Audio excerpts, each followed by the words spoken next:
building out an online presence. On the Horn. Onthehorn.com.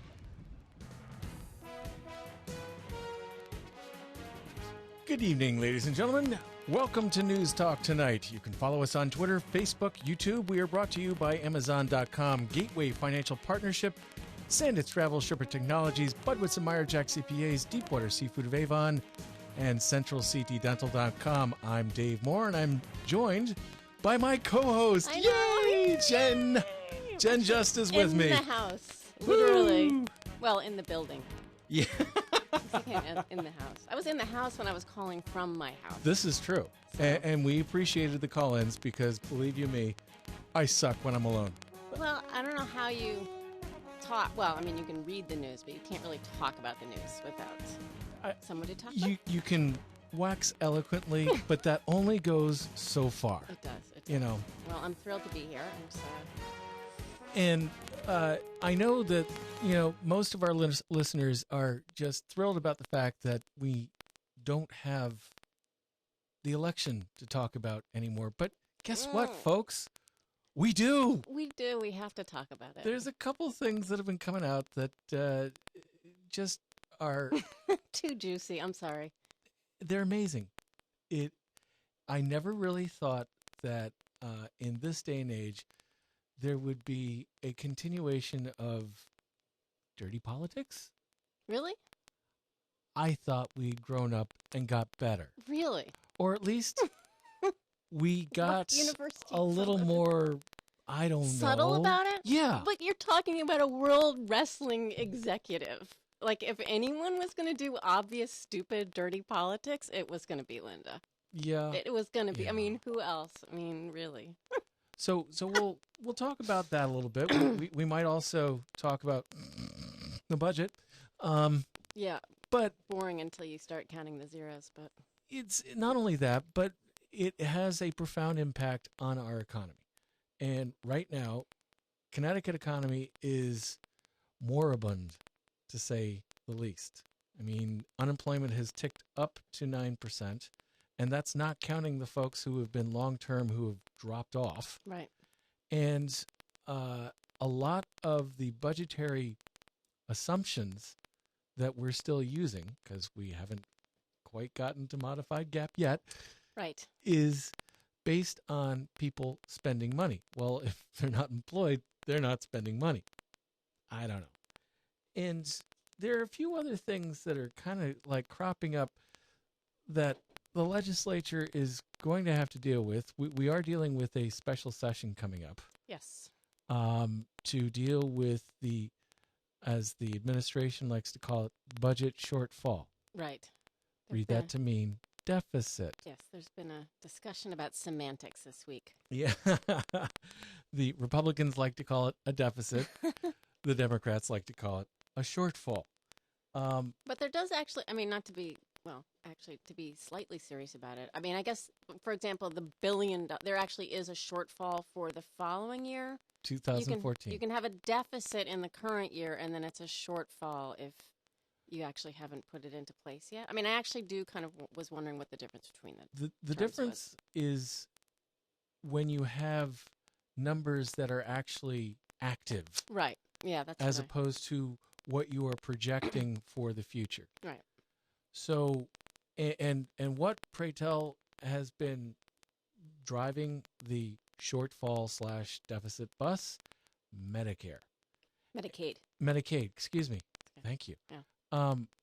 And one of the things that the state's been talking about in dealing with the influx of people that is well beyond what they had been projecting is to seek a waiver which would potentially knock 20,000 people off the rolls. Yeah.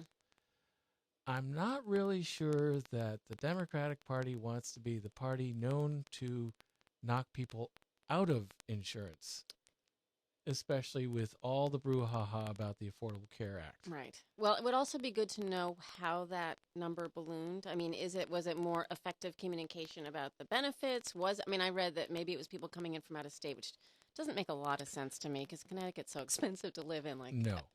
I just doubt that's the case. I don't know this for a fact, but I've been alive for 50 years, and I have yet to discover a situation that is caused by outsiders. Right. In this particular scenario. Right. So, and also as a side note, apparently the administration is going to be losing the top aide, if you will, that was filling a position that was created 2 years ago to deal with Connecticut's transition into the Affordable Care Act realm, if you will. Yeah. Jeanette De Jesus, is that what's her De name? Jesus. Right. Yep. And they're not going to be replacing her when she leaves. She's not leaving yet. She takes the new job as of January 2013. I was really surprised that they said they weren't going to replace her because we haven't put the health the exchange in yet.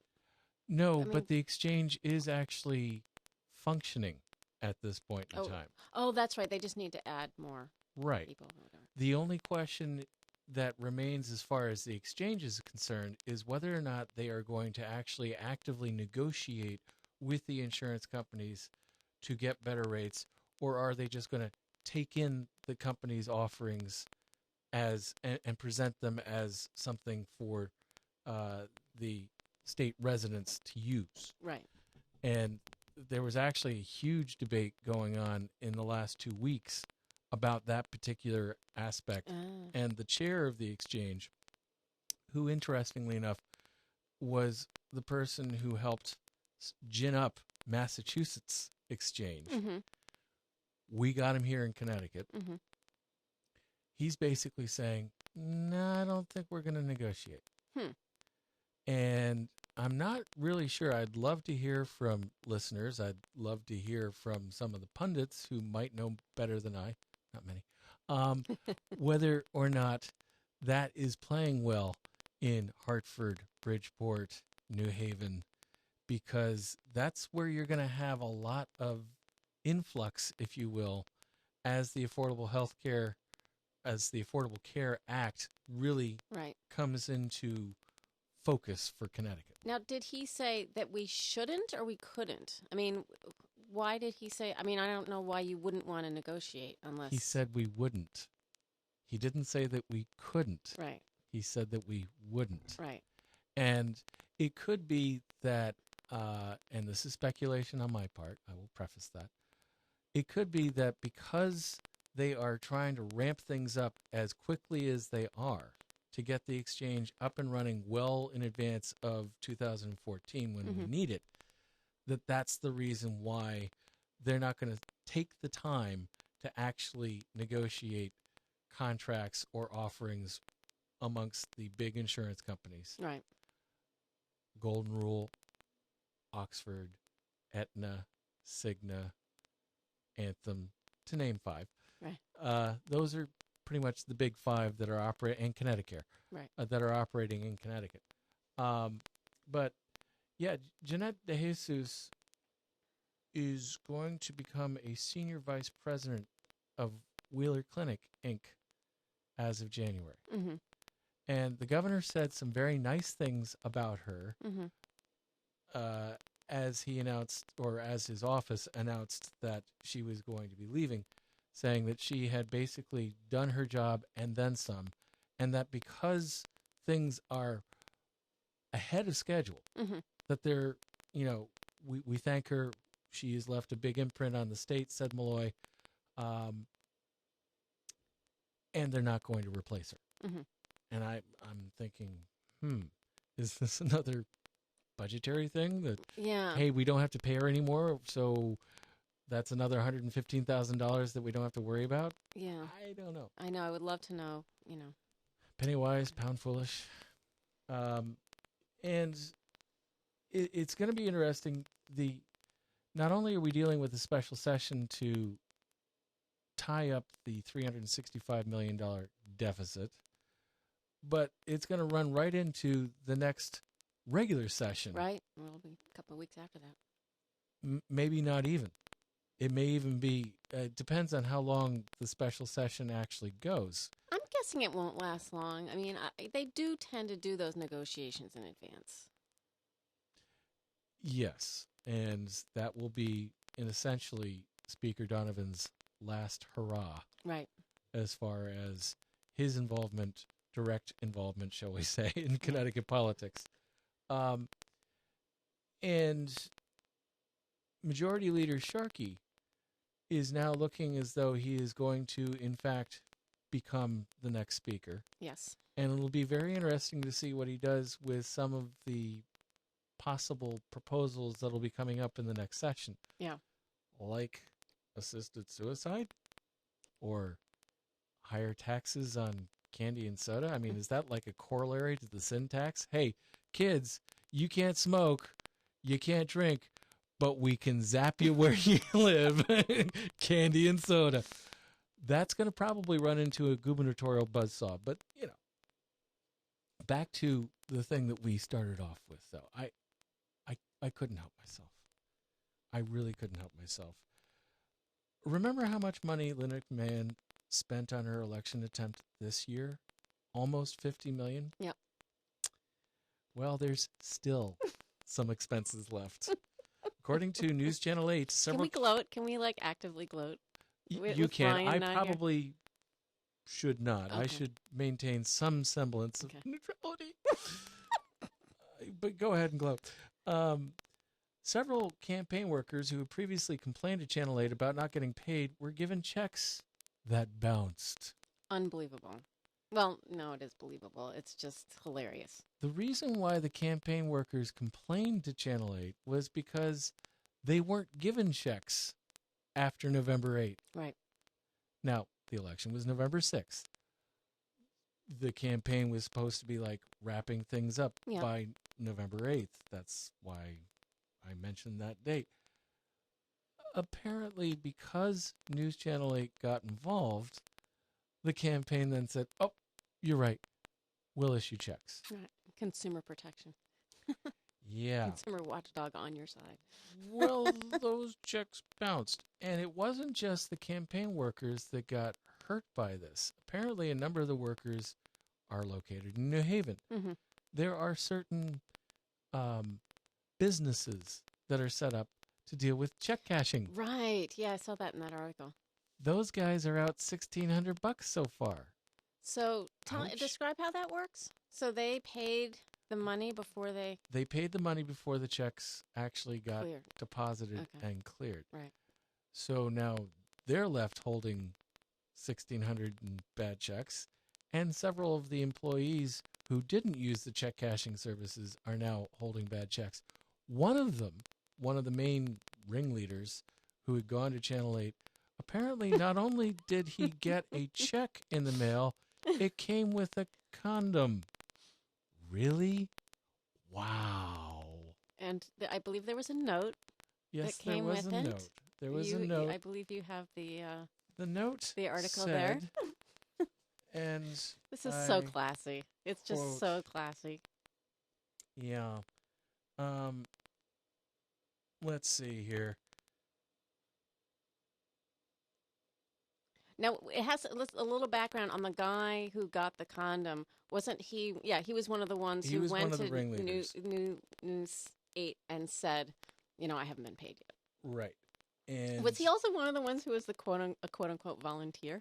Twain Don Gomes was one of the people who first complained to News 8. He was handed a check, but he says the campaign told him that they were mad that he came to News 8, so he got a little something extra in his envelope. Basically, they handed me a check with a condom in it, told me I was screwed. Gomes said, that's the rudest gesture you can ever do to a person. It's like spitting in a person's face. Hey, Mr. Gomes, it's bad. I will grant you that, but at least you didn't get a folding chair over the head. That's been known to happen to some of Linda's but at least employees. they get paid. We hope. And maybe a little workers' comp thrown in. I mean, to back up a little bit further, too, some of these people were actually in the news as being volunteers. Yes. That they were in newspapers and I believe actually on television as being volunteers, saying they were volunteers going door to door canvassing. And then later it turned out they were not volunteers. They were paid. Some or of them supposed to standing be paid. outside of the polls, too. Yes. Now, should Yeah. I tell you some of my stories that I found out? Oh, that go I told right you ahead. earlier? Okay. Because I worked on Chris Murphy's campaign volunteered last 2 weeks. And I was what? Not paid. That's right. I was not paid. They didn't promise to pay me. There was no issue there whatsoever. I offered. I was pleased that they asked me to help out. Let's make that straight. So you heard. So I was running phone banks, and that election day, I heard a couple things. My volunteers were coming back to me and saying, we're hearing some weird things from voters. And the two things they were hearing, one was that, because the paper ballots are relatively new, I guess these voters thought that they were getting information from who knows who. But the information they were getting was that a vote for Barack Obama basically meant that you were voting for all of Line B, all of the Democrats, so you didn't have to vote for anyone else. And then the second one, and honestly, if anyone actually fell for this, they shouldn't be voting, but that a vote for Chris Murphy actually canceled out your vote for Barack Obama. Wow. So, but they were confused, you know what I mean? Right. And so we were actually having to put in our scripts, do you have any questions about the ballot or whatever? And then the other two things one thing I saw and took a picture of it and sent it to the voter protection people was a sign that said, vote here, ID required. And we know that in Connecticut, ID is not required, that you can have an affidavit. I mean, it helps, but... Right. And then, so I called the voter protection people, and they said, funny thing, we have seen these signs across the state, and they look remarkably similar. Now, they did not Ouch. say who made these signs, and I'm sorry, it's me actually speculating completely. I don't know for sure that Linda McMahon made these signs, but I just think it's interesting that I'm sure the Secretary of State, for example, did not mass produce these signs to be outside the polls. No. And then the final thing that I saw and knew about was that, the SEIU T-shirts that are very distinctive purple color with a certain font, someone, in this case, it was obvious it was Linda McMahon, had made T-shirts that said, vote for Barack Obama and Linda McMahon, or something like that, in the purple and the same font, and had workers at the polls. In other words, it was as if the union was saying, go ahead and vote for McMahon. Exactly. As long as you're voting for Obama. Exactly. And that's one of the reasons I was so happy that he killed her by so many points, because if any of those dirty tricks had any traction, it would have been really distressing. Also on the national news front, Representative West from Florida has finally conceded. Really? 14 days after the election. Unbelievable. Finally conceded. He lost by about 1,900 votes. He and Karl Rove. I think Karl Rove still thinks that they won Ohio. The election never ends. And to top it all off, Senator Rubio from Florida. I know. Is in Iowa. Oh, that I didn't know. He's in Iowa at the behest of the governor of Iowa, who happens to be Republican. And he reportedly said, just to address the elephant in the room, as it were. This was a quote from Rubio. I will not run for defensive coordinator for Iowa State. But he also wasn't he the one who said that it's not clear when the world began or when Earth or whatever. Yeah, he's on the Science and Medical Committee. That group. And believes that you should have multiple sources of information as to how things began. So it's open to interpretation. Right. In other words, Darwin's okay, but hey, we ought to have creationism in here too. Right. Because really, who knows? It's just crazy. Yeah. The level of delusion in that party is just staggering to me. Now, one of the things that we did as a state polity was to allow for the use of marijuana as a medical treatment. We're moving on to another subject. Well, yes, we did. Yeah, but it's kind of about related. how It's kind of related because You're talking about folks on the national level who have been socially conservative to such a degree that the Republican Party thought it was okay to nominate people who think that you can self-abort when you've been raped. Right. Here in Connecticut, we like to think of things a little differently. And we realize that certain substances that heretofore have been illegal might actually be useful in dealing with debilitating chronic diseases. Yes. Like marijuana. One small problem.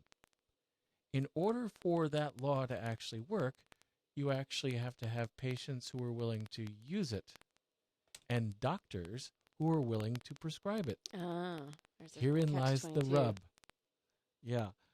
There have been 43 people who have actually signed up for, effectively, state permission to use marijuana for their chronic disease.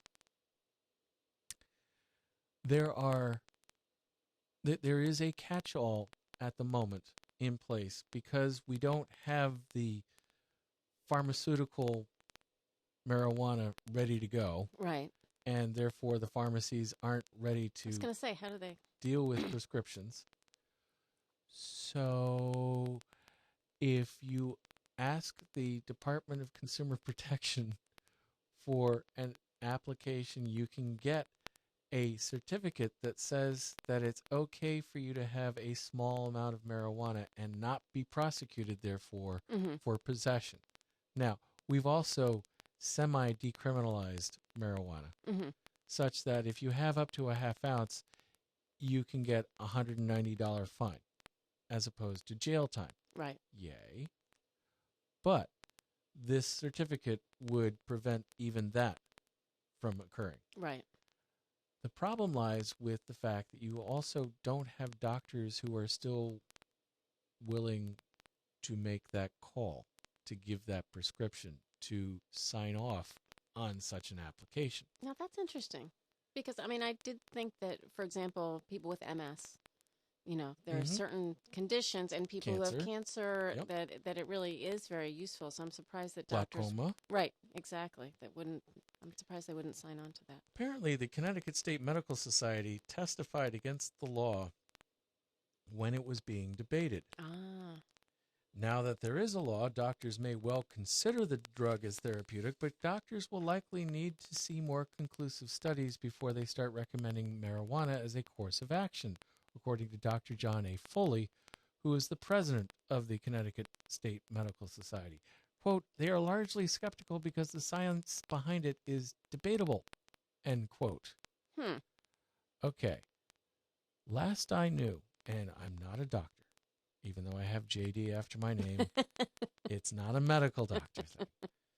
But last I knew, the studies have been fairly conclusive as far as glaucoma is concerned, that marijuana helps decrease the pressure in the eyeball. Yeah. That's what causes the problem for people suffering from glaucoma. Exactly, and it alleviates nausea, increases appetite for people with cancer, and helps with spasticity. I mean, so I don't think it's that. It's not as debatable as Dr. Foley would like us to have to believe. Well, so what was there? I mean, I just didn't pay attention to that part of it, but why were they opposed to the bill, do you think? Because it was not scientifically conclusive.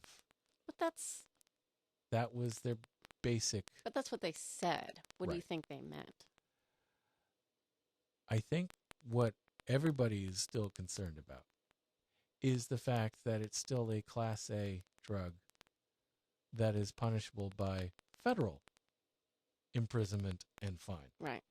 Now, to counter that, there is the fact that the President of the United States has specifically said, look, for those states that have legalized marijuana use, like, for instance, for medical purposes, I'm instructing the Attorney General and the prosecutors not to prosecute marijuana possession charges. Right. Well, this is especially important with states having actually legalized recreational marijuana. Has not stated that he wants to have the law rolled back. He's just saying Right. where it's legal in certain states, Right. do not prosecute. You know, it's a slight side issue, but I just see this. It's going to be interesting seeing this develop because with other drugs that have been recreational, because there have been studies showing that ketamine actually is an amazingly effective drug for depression, that it actually like short-circuits depression. I was reading something today that ecstasy, it turns out, is an amazingly effective for post-traumatic stress disorder in initial studies anyway. And the reason why some of these drugs actually came into being was to actually do medical treatment. Right. The fact that they have been utilized in a non-medical setting recreationally Yes. doesn't do them a whole lot of good, or anybody who wants to legitimately use these drugs. But that is part and parcel the problem. We are dealing with a series of laws, particularly with the Class A, which is the opiates, the marijuana, cocaine, heroin, etc. Right. Some of these drugs are big bad boys. Right. That you don't want to screw around with. They're very addictive, some of them. Marijuana, arguable as to whether or not it is addictive or whether or not it's, hey, I really feel good, I want to keep this going, as opposed to a real physiological addiction is concerned. Right. But because they are Class A drugs, very hard to come up with anybody who's willing to do any scientific research to begin with. Right. Let alone anybody who's going to be willing to step out and say, hey, this is a good thing, we should do this. Well, that's why I find it interesting to see these studies starting to come out with these two other drugs. And when did these laws come about? Prohibition. The 1920s. Right. Isn't it time that we actually took a second look? Now, I will grant you, cocaine is, for instance, one of the most addictive drugs that are out there. It has a numbing effect. That is perhaps something that is medically appropriate under certain circumstances. But it's more addictive than heroin, according to a bunch of studies. Right. I could see a need to heavily regulate that use. Right. Heroin, really can't think of any medical use for that substance. Not where you've got other opiates. Like morphine, for instance. However, I'm not saying that we should roll back all the Class A stuff. Right. What I am saying is that we really ought to take a look at some of these things. Yep. And we should also, as a people, either through the federal government or through state governments, encourage research so that we actually have definitive statements as to whether or not this is good, whether it's bad, or it's somewhere in between, and under certain circumstances can be very good, and under certain circumstances be very bad. So the very bad stuff we don't do. Right. The very good stuff we allow for. We should probably pay some bills. Yeah. So we'll be back in about 2 minutes. You're listening to News Talk Tonight. Oh, wait. Yeah, that was a small problem there. There we go. We will be back in 120 seconds. You're on the horn. Onthehorn.com. Budwitz & Meyerjack PC is a large Connecticut-based CPA firm with offices in Cheshire and Farmington, Connecticut. Large enough to handle engagements of enterprises with annual revenues in excess of $100 million, yet small enough to cater to smaller businesses and individual clients who expect personalized attention from partners and staff. Client service is the cornerstone of our practice. Our clients have a fixed fee for their audit and tax work. What this means to the client is we're approachable. Personal communication and client services make for strong relationships. Budwitz & Meyerjack, certified public accountants. Sandits Travel for business and leisure. We'll take you there.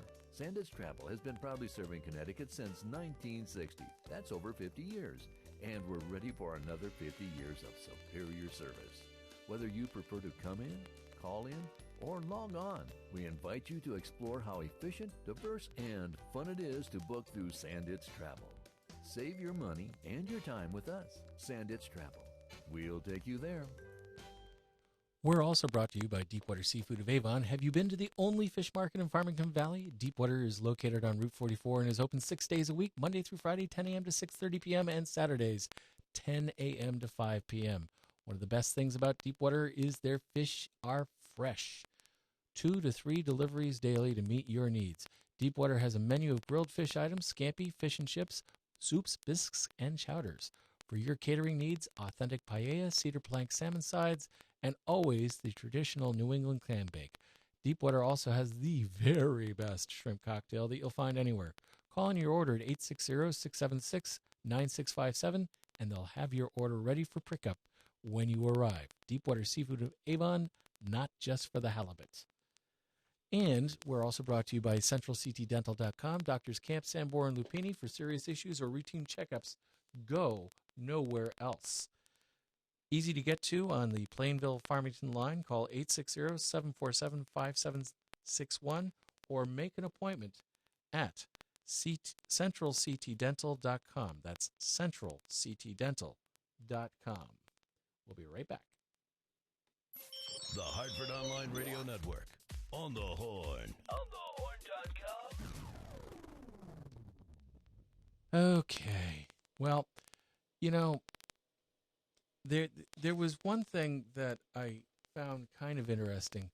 Apparently, oil dealerships are not happy with the governor right now. I read that as well.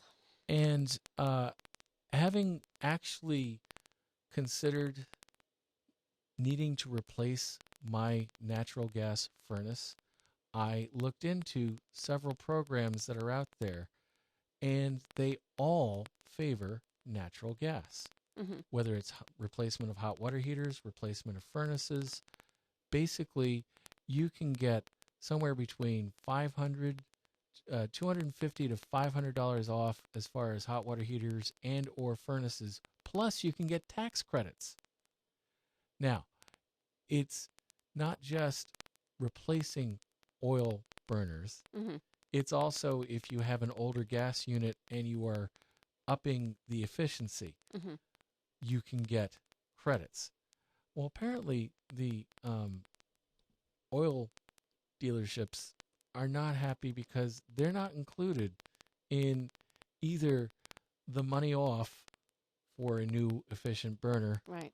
nor are they allowed tax credits if, for instance, they start using biodiesel and Oh, that's more interesting. effective oil, more effective combustible oil. Right. Okay, which means that you would be dealing with a cleaner burn and not so much. Well, the governor basically said two things to the dealers. Are they both printable? Yeah. First of all, natural gas is 1/3 the cost in price compared to oil. Yeah. And if you're giving people a choice, it's not a good thing to take away the choice. And the obvious choice right now is natural gas. Right.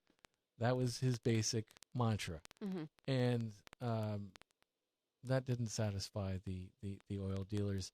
The big thing is what the governor has done is he's run out an energy policy, a state energy policy. And that policy, among other things, encourages conversion to natural gas. It does make sense. I mean, it really does. In fact, he came to our little town of Woodbridge yesterday because they're bringing a natural gas line in just up, I think, to the school. Yep, Hopefully pass. to the Amity School. Right. Yep. Well, I can't fault the governor for the fact that we've got a really bad economy. Why shouldn't we be finding alternative fuel sources Right. that don't cost that much? On the other hand, though, I mean, it does seem that they should also be rewarding oil dealerships for providing, I mean, biodiesel, I mean, to be providing cleaner fuel. It does seem like they should support that as well somehow. Yep. Now, the special session Do we know exactly when it is going to be called, or is that just something we know that it's going to be called in December? Do we have an idea of when? I believe it's the week before Christmas. I know that's when the ideal.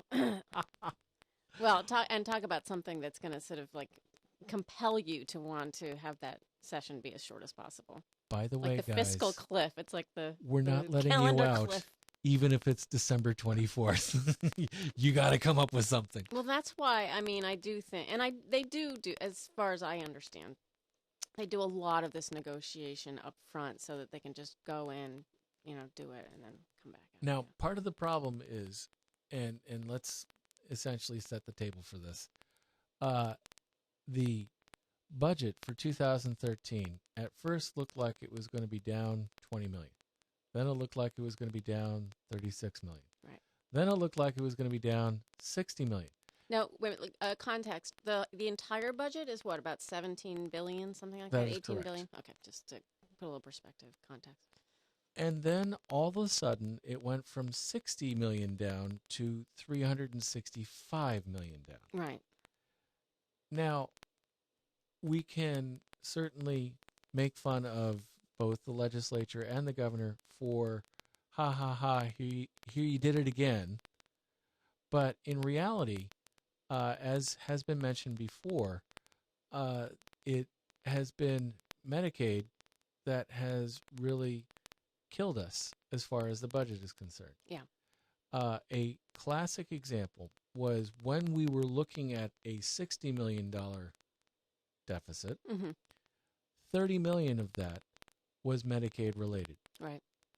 And the way that it really was working was we had roughly 100 million in Medicaid expenditures that we didn't quite expect. Mm-hmm. And the reason was about 1,750 new applicants in August showed up saying, here's our paperwork, that they weren't expecting. Now, That had not been budgeted for. right. Now, Okay. Can we maybe guess that because there are a bunch of people lost their jobs? I mean, we've got unemployment going up. Would that not mean that also Medicaid might be going up? That I would think those two would be related instead of might people be. saying, oh, people are flooding into the state because we have these great No. benefits.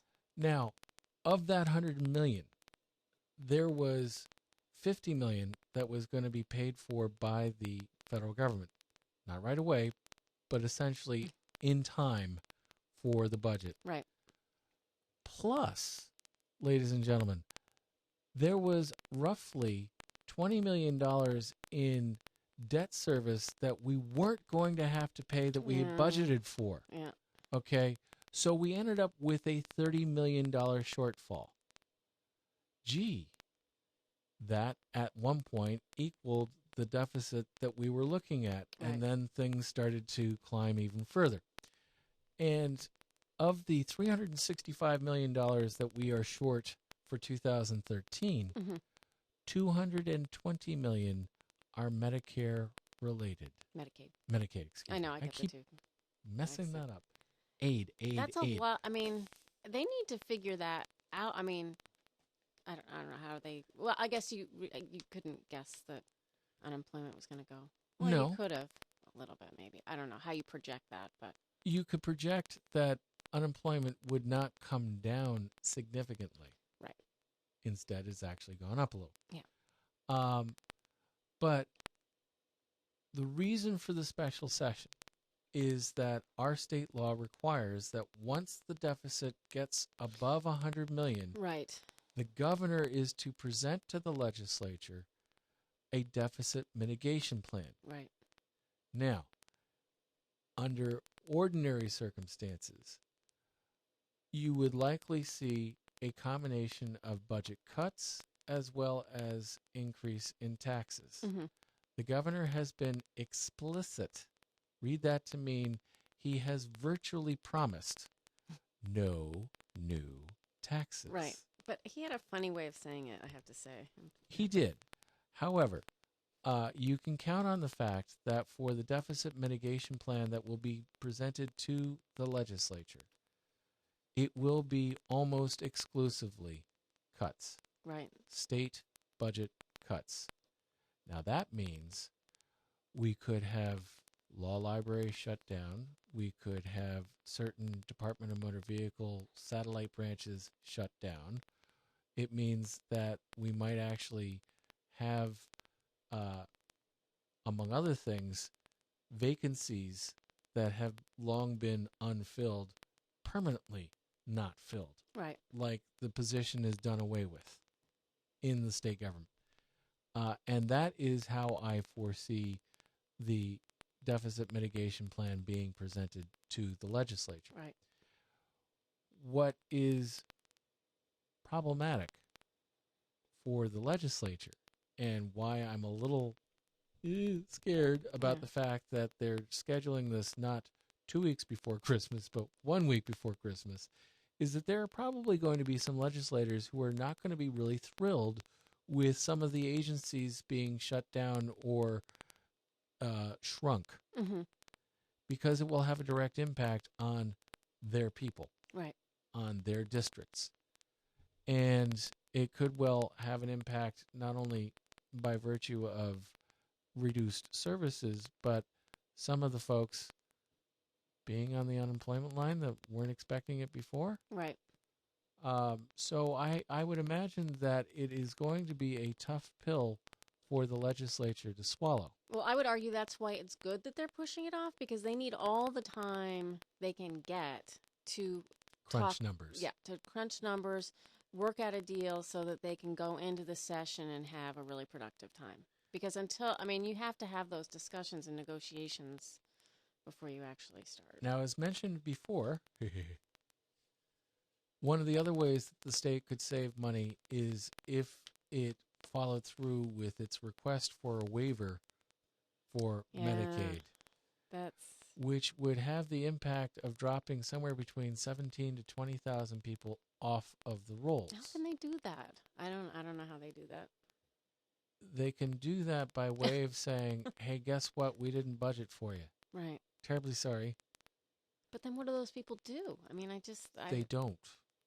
That's the problem. I don't they know. have nowhere else to go. I don't even see how that's legal. I mean, if you are at a level of income or non-income where you qualify for that, how do they, and who do they decide is part of that waiver? Is it like, last in, first, whatever, last hired, first fired or whatever? They could say that, well, the government could say, we expanded the roles prematurely. Mm-hmm. That it was, as they say in the legal parlance, an improvidential expansion. Mm-hmm. And as such, they are going to ultimately have to have that expansion by 2014. The waiver would essentially deal with just 2013. Mm-hmm. Okay? That is a temporary fix. It's only good for 1 year. Right. You're not going to be able to have the waiver beyond 2014. So what are you going to do? I don't know. But that is another alternative. I am hopeful that we are not seriously following through with that. I agree with you. Given the havoc that we would have. Let's put it this way. If someone thinks that they're insured and suddenly starts racking up medical bills and then discovers that they're not insured anymore, that's going to cause a significant problem for our economy, not just by virtue of a poor person or a person in need no longer having the care that they need, but you're also going to be dealing with the hospitals and or providers who are going to suddenly have to eat bills that they were expecting to be paid. Right. Ouch. Well, tune in more on that in the future. Yes. I found the quote, by the way, but it wasn't about the deficit. It was about the shortfall. Yeah.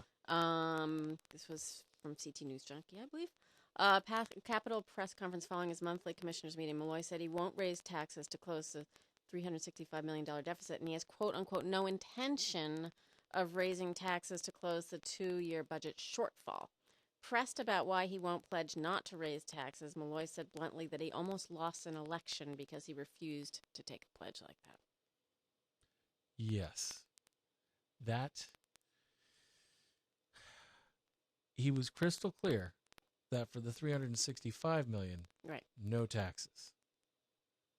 Not so crystal clear for 2014. And I don't blame him. I mean, how you're going to deal with $1 billion shortfall with cuts alone? I mean, that's crazy. And frankly, I have to take issue with Minority Leader Califaro because he's basically decrying the use of smoke and mirrors again. Right.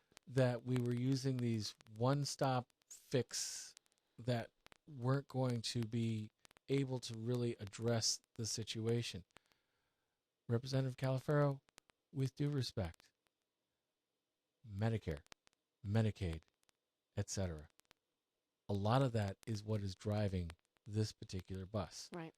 The $1.1 billion that is coming for 2014, I will be willing to bet you that 1/3 to almost a half of that is the Medicaid Right. situation. Right. Okay?